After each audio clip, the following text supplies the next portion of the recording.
All right, everyone, welcome to Sour Horsepower on this very hot, like 90-degree day. You probably see the sweat, but today we're taking a look at my friend's 2021 Toyota Supra GR. Is that a Supra? Dude, is that a Supra? All right, so as you can see here, we got the nice lineup. We got my Hellcat Redeye, his Toyota Supra, and my friend's Corey's, his GT350. But today, this is the focus of the video. So let's talk about it a little bit. We got about 380 horsepower, mid 300s torque, but that's not really what this car is about. It's about how it drives on the road, and we are going to experience that here in a little bit. But let's just take a walk around the styling. So front bumper here, you have a lot of cooling, especially right here in the middle. This very nice opening. It's all perfectly sculpted. The only thing is you got a little bit of closed off venting here. Toyota could have improved that a little bit. But you got a nice little lip spoiler here in gloss black. The headlights actually look really cool. So you got this like six little markers or little light bulbs in here. Very nice. You got the daytime running light coming across the bottom. Wheels here, you got a dual color. It's like a chrome and black finish with appears to be 4-piston, not Brembos, but you know, whatever brand they want to use here. But we're going to test out the braking performance here in a bit. Coming down the side some more, you got another unfortunate fake vent here, but it does look really good from, you know, a couple feet away when you don't realize it's fake. Some really nice looking carbon fiber mirror caps. Another sort of intake blade here that unfortunately is also fake, but if they made that functional, it would provide cooling to the rear brakes. Rear brakes are just kind of standard. Looks like maybe 1 or 2 piston, probably 2 piston brakes here. Same wheels to match the front. The tires we have here, Pilot Super Sports in, let's see, 275 3519. Let's check the front, see if they're the same. Should be, oh, these are 255 3519. So a little bit of a staggered setup, wider on the rear, a little bit skinnier on the front. All right, moving to the back tail light here, you got a little indicator light here, and then your outside surround on your brake light. Moving down to the rear bumper, nice looking diffuser. You got a little rear fog light back here, reverse light. Exhaust tips, real exhaust tips. Nice GR badge here. But yeah, overall, very nice, well sculpted exterior. This yellow paint is actually quite stunning in person. Is there a little bit of pearl in it? Not a lot of pearl, but it's a nice flat yellow. Looks really nice. Now let's take a look at the interior. All right, so now we're in the interior, looking at the door panel. Got a nice little pocket down here. A trunk release button down here. Typical window switches, mirror controls. Nice little JBL tweeter there. Unlock and lock, your door handle. Nice Toyota Supra embossed kick plate here.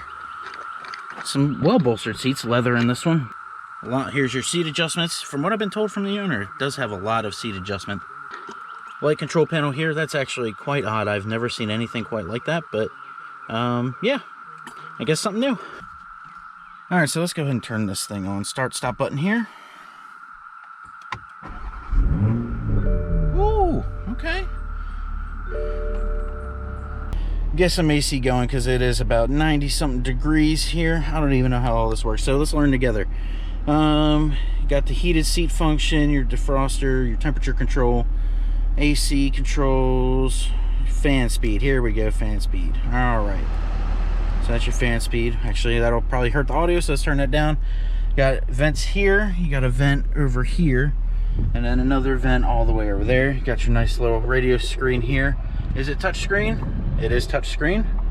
Okay, so that's nice. Actually, very quick to respond. Your gauge cluster here. This looks really impressive. So you got your fuel over on the left-hand side. It gives you your current speed limit on the road. Your speedometer, your rev counter, nice and large and in the middle. The, I guess, gear indicator there in the middle. Let's see, what do we got? It says 91 degrees. Yep, there we go, 91 degrees. Your coolant temp over here, range to empty. I'm sure that is adjustable. This car also does have, appears to have adaptive cruise control. Over here is stereo controls. So you got your volume, you got your phone answering and stuff, but now let's look at center console, gear shifter. This is another control thing for the radio, so you can use the little dial here to turn it. Media, communications, menu, map.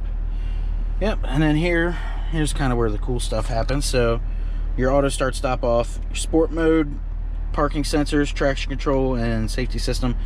Electronic parking brake here. All right, so just sitting in here, I didn't adjust his seat or anything because we're about to go out for a drive, but it is quite confined. Now I'm coming from, you know, my boat of a Challenger over there, but the steering is, or not the steering, seating position is, there's not a lot of leg room really. The whole interior kind of just seems to wrap around you. The dash does sit up kind of high. Let's see, put it in my view here. So you don't really have a lot of visibility out of the front height wise. You do have a decent amount width wise, but the actual height of the windscreen here is quite short. A-pillars almost kind of coming back at you a little bit. Mirrors are actually really close. Take some adjustment there. You can see the, hi friends. But yeah, let's take a look back here. Got a little storage area, a little parcel shelf up top, and the storage area underneath goes all the way back to the trunk. So yeah, that's going to be it for our quick little walk around. Now we are going to jump into some of the driving impressions.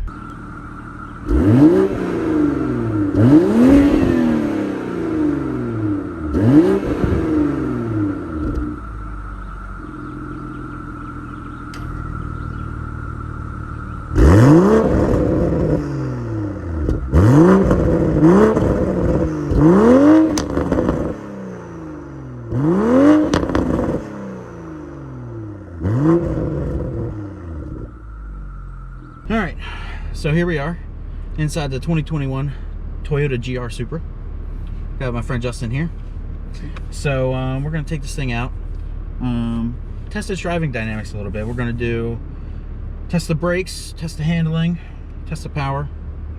So from driving around up here, it kept up with the, I'm not going to say it kept up with the Redeye really good, but he was on me. He was on me pretty good. So let's give this thing a little test to engage gear. Oh, you got it unlocked. Okay, see, I'm learning things. There we go.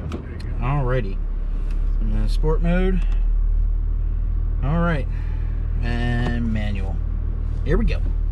Is the sport mode the only adjustment you have, or is there more adjustments? Yeah, it does the suspension, the engine, the exhaust, and the steering tightens up too. Okay. Are they able to be controlled individually? Yes, you can go into like the settings and modify like what sport mode does, but I just leave it all on sport. Yeah. Okay. That's unfortunate. I think he's gonna pull over and let his friends go by.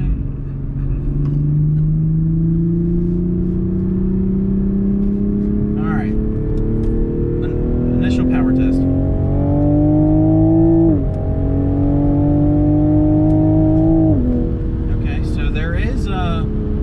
Bit of turbo lag, but when it comes in the boost, it's a decent shove. Jeez, okay. Good sound too in here. Oh yeah. That was a good number. Transmission is really responsive. Some nice pops out the back. All right, now let's get into the twisty bits. Yeah, drive it hard.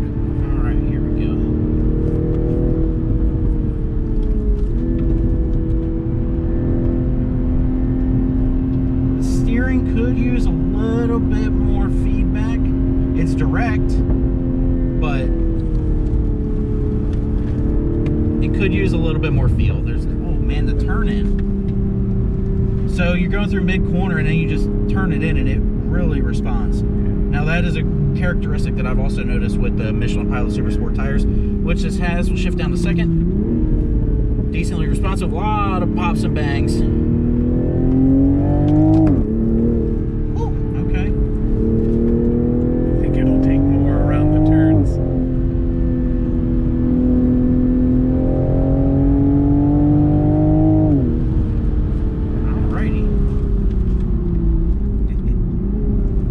Loose on the brakes there. Rear end wanted to rotate around a little bit. Traction control coming on. The rear end is a little unsettling. It's definitely looser, which makes for great turn in, but on throttle, especially on over a sort of bumpy road. I mean, we're not on a super bumpy road, but you can feel the rear end moving around a lot, especially if you're trying to feed in the power over some bumps. It's quick though. It is very, very quick. Yeah, you feel it. It wants to dance with you. Yeah. I think you can push it harder around the turns. I was really going hard around the turns when I was chasing you. Yeah, you gotta try the launch control. Okay, yeah, we'll do that. Let's do that. We'll come back this way. He's riding a wheelie behind us. Hell yeah. Think he can keep up?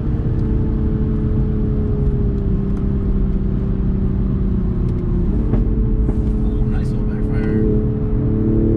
The rear end is really playful. It's like a lot of front end grip, and it's a very weird sensation because the front end gives you a lot of grip, but then it's like it almost unsettles the rear. But I don't know. I was going around like those hairpins and just giving it more gas, and just man, the seats were having to hold me in place. I mean, the seat. Let's talk about the seats. The seats are actually really nice, bolstered quite well. My wife discovered that you can adjust the bolsters on the side, because when I first got it, it was a little tight, and I was like, you know, I can deal with this. And then she discovered you can adjust them. Way more comfortable now. It's very good at changing direction.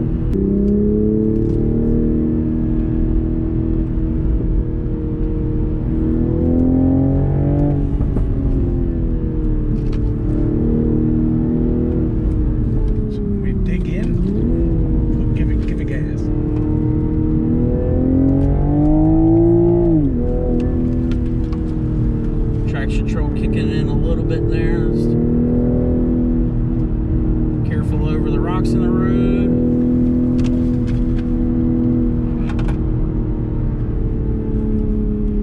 And we caused some traffic. Alright, so take a little rest here. We'll try launch control. Actually, before we close this out, let's do a brake test here. We'll go up to 60 and hard on the brakes. They work. They work. Yeah. Try launch control right here. We don't have a lot of things. Should be good now.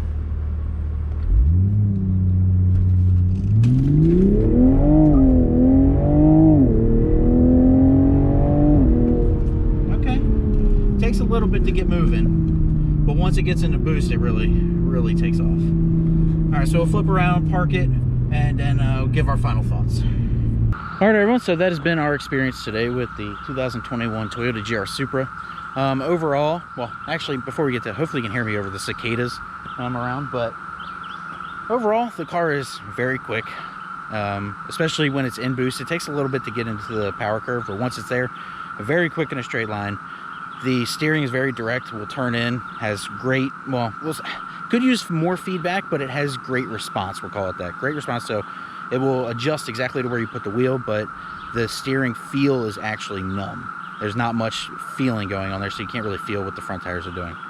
The rear end is, we'll call it playful, especially on throttle through a corner. It really wants to just kind of dance around back there, which can be fun, but, you know, can also be a little scary.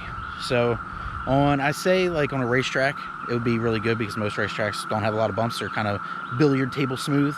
But out here on the back roads and the country roads can get a little hairy. Traction control did step in a few times, but overall I've had a fantastic experience in this car. Is it worth the money? Probably, I'd say so, especially when just a few little mods can add a lot of horsepower to these cars, and then you really have a rocket ship on your hands. That's going to be it for today's video. If you enjoyed it, give us a like, comment below, and subscribe to the channel for more content and car reviews. Thanks to Justin, the owner, for giving me the opportunity to drive his car today, and I'll see you in the next one. Take care. Have a great day.